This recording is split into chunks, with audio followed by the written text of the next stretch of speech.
Sederet peristiwa dan kegiatan penting KPU Republik Indonesia sepanjang 2021 dirangkum dalam Kaleidoskop KPU Flash tahun 2021.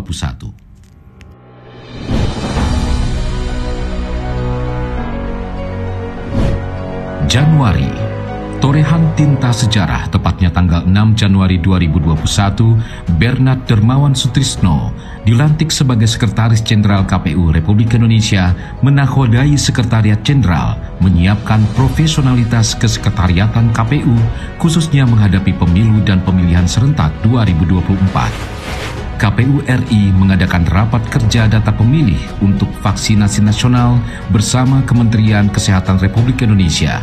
Menteri Kesehatan Budi Gunadi Sadikin mengakui daftar pemilih tetap atau DPT milik KPU unggul dan sangat membantu dalam mengintegrasikan data terkait program pandemi.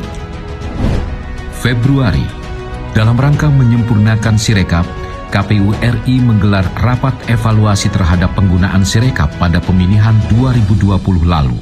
Sekjen KPU RI menekankan 4 aspek penting KPU dalam pengembangan Sirekap, yakni teknologi, regulasi, anggaran, dan sosialisasi. Sebagai wujud kepedulian terhadap korban bencana alam, KPU menyerahkan donasi di berbagai wilayah yang terjadi bencana, yakni Kalimantan Selatan, Jawa Barat, dan Sulawesi Barat. KPU RI secara simbolis menyerahkan SK CPNS Setjen KPU se-Indonesia formasi tahun 2019 yang digelar di Manado dan dihadiri Ketua KPU RI bersama Sekjen KPU RI. KPU RI juga mengadakan rapat koordinasi evaluasi terhadap pengelolaan logistik pada pemilihan tahun 2020 lalu.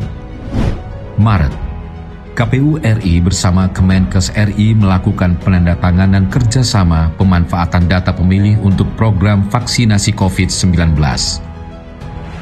Sejumlah persiapan untuk pemilu dan pemilihan serentak 2024 mulai dilakukan KPU RI dengan menggelar rapat pimpinan bertemakan evaluasi pemilu 2019 dan pemilihan 2020 serta konsolidasi organisasi. Pembahasan alternatif pelaksanaan pemilu 2024 juga dibahas dalam rapat kerja dan rapat dengar pendapat atau RDP bersama DPR, Bawaslu, Kemendagri, dan DKPP. Selain itu, KPU RI melakukan rapat kerja bersama Dirjen Polpum Kementerian Dalam Negeri.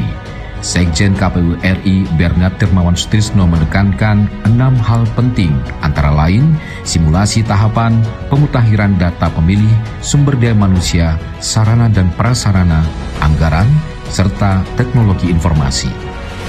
Sekjen KPU RI juga melakukan pengambilan sumpah janji bagi PNS Sekretariat Jenderal KPU dan menekankan 3 komponen dasar, yakni integritas, kompetensi, dan literasi. KPU RI turut berkontribusi membantu penanggulangan pandemi dengan menggelar vaksinasi COVID-19 bagi pimpinan dan pegawai di lingkungan KPU. April, pemungutan suara ulang PSU pasca putusan MK digelar di Kabupaten Mondama, Sekadau, Morowali Utara, Mandailing Natal, Labuhan Batu, Penukal Abab Lematang Ilir, Halmahera Utara, Labuhan Batu Selatan, Indragiri Hulu, Rokan Hulu, dan Kota Banjarmasin. KPU menandatangani kerjasama dengan Kemenkop UKM terkait dukungan data pemilih dalam program pemulihan ekonomi nasional. Mei, pemungutan suara ulang PSU juga digelar di Provinsi dan Kabupaten Yalimo.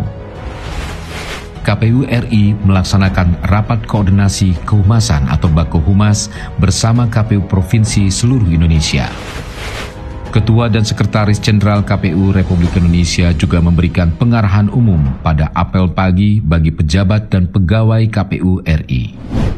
Juni, KPU RI menjalin kerjasama dengan Badan Cyber dan Sandi Negara menyangkut keamanan data dan maskapai Garuda Indonesia terkait distribusi logistik. Pemungutan suara ulang atau PSU juga digelar di Kalimantan Selatan dan PSU kedua di Labuhan Batu.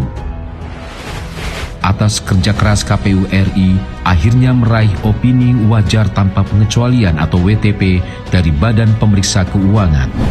Juli, PSU juga kembali digelar di 3 wilayah, Kabupaten Saburai Jua, Nabire, dan Bovendigul. Sekjen KPU RI melantik 13 pejabat pimpinan tinggi Pratama, meliputi 6 kepala biro dan 2 inspektur wilayah di Sekjen KPU RI, serta sekretaris KPU Provinsi Lampung, Banten, Gorontalo, NTT, dan Aceh. Agustus, KPU RI juga menggelar upacara memperingati hari ulang tahun ke-76 Republik Indonesia. Seluruh pimpinan KPU RI hadir merayakan Hari Kemerdekaan dengan memakai pakaian adat tanah air. Untuk meningkatkan partisipasi masyarakat pada pemilu dan pemilihan, KPU RI meluncurkan Desa Peduli Pemilu dan Pemilihan. September, melanjutkan upaya mendukung penanggulangan COVID-19, KPU RI mengadakan kembali vaksinasi COVID-19 secara luas menjangkau masyarakat umum, tak hanya untuk pegawai KPU Republik Indonesia. Sebagai upaya mencegah praktik korupsi, KPU menggelar bimbingan teknis anti korupsi bekerjasama dengan KPK. BIMTEK ini diikuti seluruh jajaran KPU RI, KPU Provinsi maupun KPU Kabupaten Kota se-Indonesia. KPU juga menjalankan amanat undang-undang dengan menyerahkan data hasil perolehan suara pemilu 2019 kepada stakeholder terkait. Oktober, KPU RI mengikuti program penguatan anti korupsi untuk penyelenggaraan negara berkualitas yang digelar KPK sebagai tindak lanjut BIMTEK anti korupsi. Selain penguatan anti korupsi, sebagai upaya penguatan PPID dan kehumasan, KPU mengadakan rapat koordinasi PPID dan workshop kehumasan KPU seluruh Indonesia. Tak hanya itu, KPU memberikan apresiasi penganugerahan kehumasan KPU tahun 2021 kepada satuan kerja KPU di daerah.